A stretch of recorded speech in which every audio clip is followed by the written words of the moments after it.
exactly what I wanted to see. Head coach Kelly Inouye-Perez and student athletes Jordan Woolery and Kaitlyn Taylor. We'll begin with you see it from the coach. Yeah, just first and foremost, a lot of love and respect for Stacey Newman and her entire staff at San Diego State. With that being said, I'm just really proud of my Bruins. They came to play. They came to play from the start, and then they didn't let up. Just great offense. KT had great command, great competitiveness in the circle, and bottom line, we're not done yet. So just really proud of where we're at right now. Questions? Coach, right here.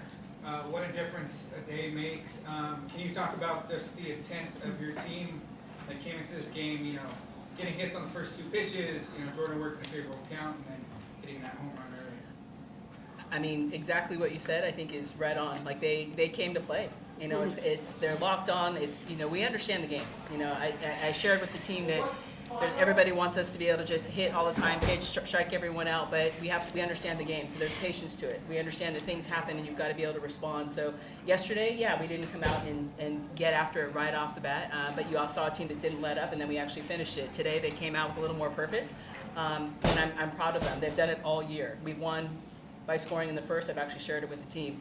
They have scored in every inning very consistently. It's very evenly distributed. So we know if we don't score in the first, then we have the ability to score later in a game. Vice versa, if we score in the first, we don't want to let up. So it's the game, and today they came with a little purpose, but Jordan Woolery clearly had a day. That was exciting, but again, team, being able to play as a team, playing with purpose. This is a big game to be able to get to the championship, so they came out and they took it today. And Jordan, can you talk about your discipline at the plate, working the counts, again, what you're looking for, and then just the day that you had today? Yeah, I think yesterday I kind of got a little bit out of myself, swinging at some pitches outside the zone. So today I really wanted to focus on honing back in on hitting my pitches and the pitches I was looking for. I feel like Will and Bubba do such a great job preparing us before we go up to bat, so I feel like I was ready to go today. Kaitlyn, what was the key to keeping the San Diego State and their bats off balance the entire game, making sure they couldn't get anything out of the game today? I think honestly just spinning the ball, not trying to do too much and just kind of be more jugular with it.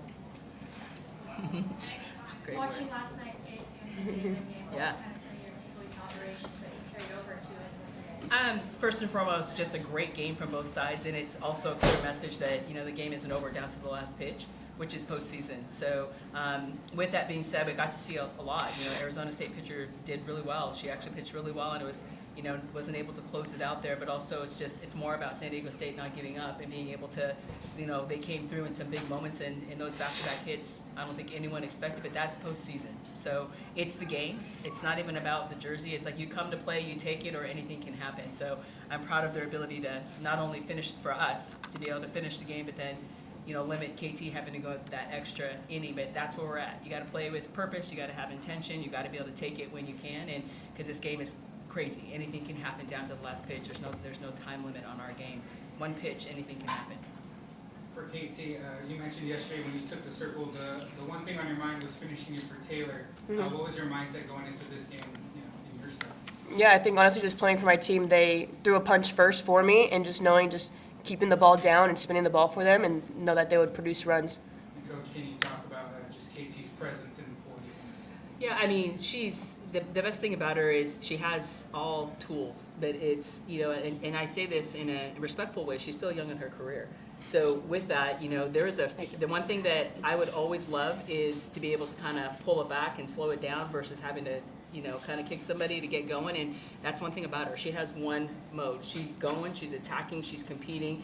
But the ability as a pitcher, like she just said, to be able to slow it down and actually get some really great pitches off is where you're seeing her just get better and better, especially in those big moments. You can, and I credit her because, when she came from high school, she led the country in strikeouts. She's got velo and she's got a rise ball, and since she's come to UCLA, she now has rise, drop, change. She has all sides. She's a very, very difficult pitcher to be able to prepare for. But when she's dialed in and she's spinning pitches and working ahead, I mean, you see what she does today is KT kind of 101, and she's continuing to just gain that experience as a pitcher. So I love it. I love seeing her compete. Coach, the players change, but the results continue to be You're so funny. What's the secret? I'm going to credit Lisa Fernandez in recruiting. You know, we get the right athletes to play at UCLA. They're selfless, they're fierce, they play for each other. There's a work ethic about them. They're playing for something that's bigger than all of us, which is UCLA, but it's about the athletes. This history for 50 years of UCLA softball, we're in our 50th year of UCLA softball, and everything is about the athletes that we bring in and how they represent UCLA. So I'm very proud, but I'm very, very fortunate. As much as it's not about me. It's completely about the athletes that we bring in and their ability to play for each other, and I'm so proud. What can you say about the patience of your batters today? There were a lot of foul balls to put.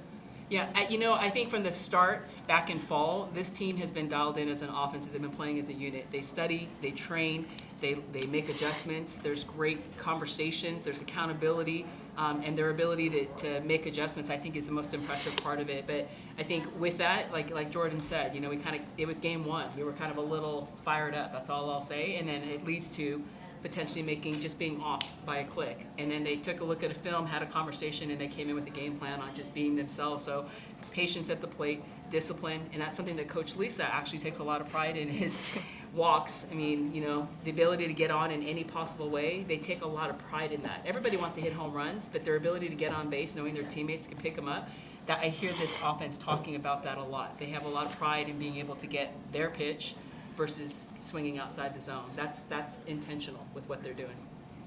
Coach, True facts? Yeah. Coach, you mentioned conversations quite often. What's the conversation going on tomorrow with this team? Oh, I haven't even met with my team for tomorrow, but for today, I'm saying great job. And then tomorrow, it's the same. It's the same though. It's our ability to play our game, honestly. And we want to play one game. We want to play one pitch at a time, one inning at a time. But there is a great level of confidence. They're enjoying themselves. They're playing for each other. So I know I sound like a broken record, but it's playing UCLA softball, and that's the goal. Whoever we play. It's balls and strikes. It's understanding we've got to be able to play catch. We've got to throw great pitches. We've got to be able to have quality at bats. But it's the game that we're trying to play, and that's what we're going for postseason. I'm going to be honest with you. I don't care who we play. From now all the way to the end, because we're going to play teams that have made it to postseason. Everybody can win at any point. They've done something to win, so we've got to respect the game. But for us, I want us to just play our game, and I believe that's enough for us to be able to compete with anyone in the country. Jordan, I saw you talk about that on the field. You talked about how important it is to communicate with the team throughout the game, and Coach, can you elaborate on leadership as well?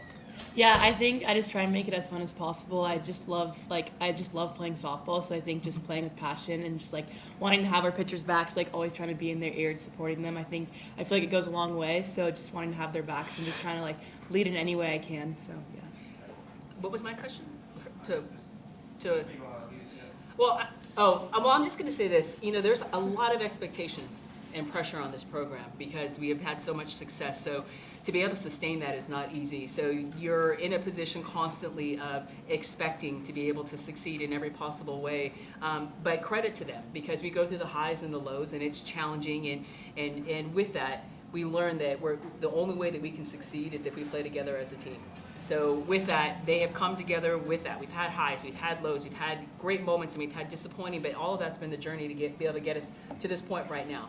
They are, whatever it takes to win, we are playing together, we're playing to extend our season, and the key, what she said, is to be able to have fun. So if you saw the locker room, if you saw what they do before, please believe they're having fun before the game actually starts. And if they carry that, if anyone got a chance to be in the dugout, we call it the Bruin bubble.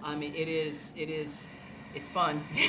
There's a lot going on, but that's when you see UCLA softball at its best. When we're enjoying it, we're letting go of failure, we're passing the bat and having each other's backs. That is, for 50 years of UCLA softball, that's how we roll. And I'm proud of these guys because they're really making it a point to be able to have fun and to be able to stick together. And that's why this team is going to be able to put themselves in a position to have great success. Big game today, to be able to have great success with a 10-0 run will win. Those are the things that happen when they kind of settle in and play their game. Any more questions? Thanks, UCLA. Cool, thank you. Good job. Let's try triples later.